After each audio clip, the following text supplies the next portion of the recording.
你好景嗰陣攞你啲錢去投資槓桿嘅人，一定都係啦。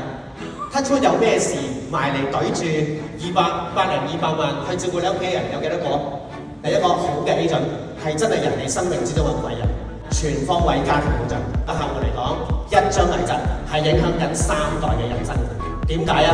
如果而家睇翻 Key Report， 我哋講緊嘅其中一個高峰嘅時限係40幾歲嘅話，佢嘅父母就喺60幾至70幾歲退休嗰一刻，佢嘅子女就係喺10歲嗰一刻，為經濟支柱出事嘅話，其實係牽連3代嘅。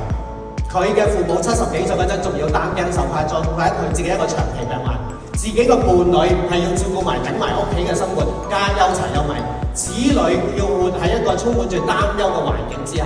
其實大家你做緊一張嘅 H&P， 你做緊嘅每一張危疾，係為一個家庭做緊一個莫大嘅功德。